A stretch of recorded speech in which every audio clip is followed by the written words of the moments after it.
Olá pessoal, tudo bem com vocês? Vamos falar sobre futebol? Sejam bem-vindos ao Legados Esporte 10.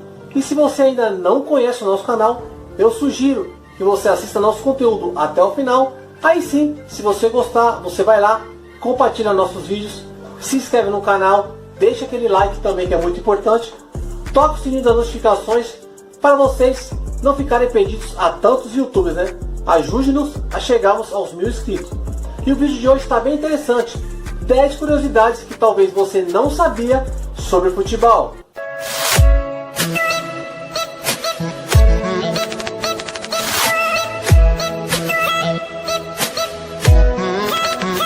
Primeira curiosidade aí, pessoal, são os cartões amarelo e vermelho.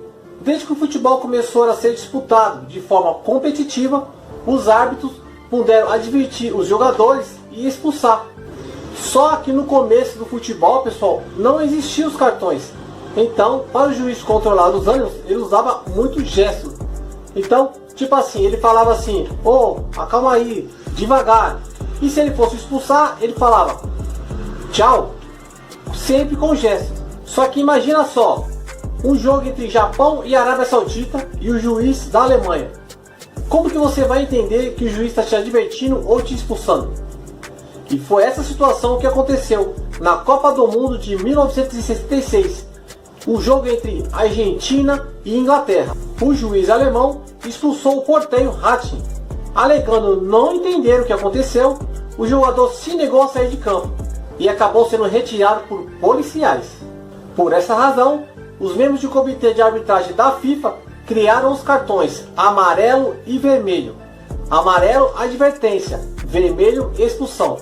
Um detalhe importante é que os cartões só foram adotados na Copa de 1970, já bem tarde. Segunda curiosidade aí, pessoal, são os ingleses. Todo mundo sabe que o futebol foi inventado na Inglaterra. E por essa razão, com essa criação, eles se achavam superior. Com uma certa soberba, eles rejeitavam os convites do comitê da FIFA para disputar as Copas. A primeira Copa que eles foram disputar foi em 1950, aqui no Brasil. E a primeira que eles conquistaram foi em 66, na casa deles. Não é à toa que eles só têm uma Copa do Mundo e nós, que somos a criatura, temos 5. Como vimos, não adiantou inventar o esporte e se achar o melhor. Terceira curiosidade aí, pessoal, são os números e os nomes nas camisetas dos jogadores. O primeiro registro em Copa de numeração na camisa dos jogadores foi na Copa de 1950, aqui no Brasil. Mas na Inglaterra já se adotavam números na camiseta há umas décadas. E no Brasil, desde 1947, já adotava a numeração nas camisetas. E os nomes dos jogadores, o primeiro registro foi na Copa do Mundo de 1994. Daí por diante que os jogadores usam numeração e nomes nas camisetas. Ainda bem que inventaram a numeração, né, pessoal? Imaginem só você jogando contra o time do Japão ou contra o time da Bolívia. Imagine a bagunça que seria você encontrar o seu marcador. Quarta curiosidade, pessoal, é a camisa da seleção brasileira, a amarelinha. Hoje a gente tem 5 títulos com essa cor, mas se vocês não sabem, a gente jogava com a camisa branca. Até o fracasso de 1950, o Brasil adotou a camisa branca. Após o fracasso, que a gente perdeu na Copa aqui para o Uruguai, o Brasil, na Copa de 54, adotou a camisa amarela e deu muita sorte pra gente. Até então, nós temos 5 títulos com essa camisa. Quinta curiosidade aí, pessoal, sobre futebol é o número de países em Copa do Mundo. A primeira Copa do Mundo, 1930, tinha 13 seleções. Até 78, esse número aumentou para 16 equipes. Em 82, esse número já tinha 24 seleções. Até que em 98, na Copa da França, esse número se estabeleceu até hoje, que seria 32 seleções. Sexta curiosidade aí, pessoal, são as Olimpíadas. Se vocês não sabem, as Olimpíadas foi o start para as primeiras Copas do Mundo, que se deu então até os dias de hoje, né? Jules Rimet, então presidente da FIFA na época, lutou na Primeira Guerra Mundial. Após o fim da guerra, ele querendo promover a paz e a união dos povos, vendo do sucesso que o futebol fez nas Olimpíadas, que também unia os povos e unia vários países, ele quis fazer um torneio, né, de união global que reunisse vários países para assim então promover a paz. E foi um sucesso, né? A gente viu até hoje aí que a Copa é um sucesso. Obrigado então, Júlio Zimete. Sétima curiosidade aí, pessoal, são a definição das regras criada pelos ingleses. Sabemos até então que o futebol foi inventado na Inglaterra e eles mesmos definiram as regras. O principal responsável pelas regras foi o inglês Ebenezer Cobb-Morley, que também era um dos fundadores do Football Association, entidade que passou a regulamentar o futebol no país. Ele propôs em 1863 um grupo que o ajudasse a definir como o futebol se jogaria, que até então cada colégio, cada clube corria de forma aleatória atrás da bola. Era uma confusão, pessoal. Todo mundo podia pegar a bola com a mão, com os pés, corresse para qualquer lado como bem entendesse. Não existia impedimento. Imagine a bagunça. Você já viu um time de boliviano jogando nas pracinhas aí de São Paulo? Aquela bagunça, todo mundo em cima da bola? Na época, pessoal, o futebol se confundia muito com o rugby, pois as duas modalidades podia pegar com a mão. Morley, por sinal, escreveu a primeira versão de regras. Não as 17 que conhecemos hoje, mas apenas 13 na época, né? Árbitro, tempo de jogo, impedimento e pênalti só vieram bem depois. Então, em 1904, a FIFA adotou todas essas regras. Oitava curiosidade aí, pessoal, é a chegada do futebol ao Brasil por Charles Miller. Charles Miller foi o pai do futebol brasileiro. Tendo sido criado em São Paulo, sua infância foi na rua Monsenhor de Andrade, entre os bairros do Pari e o Brás.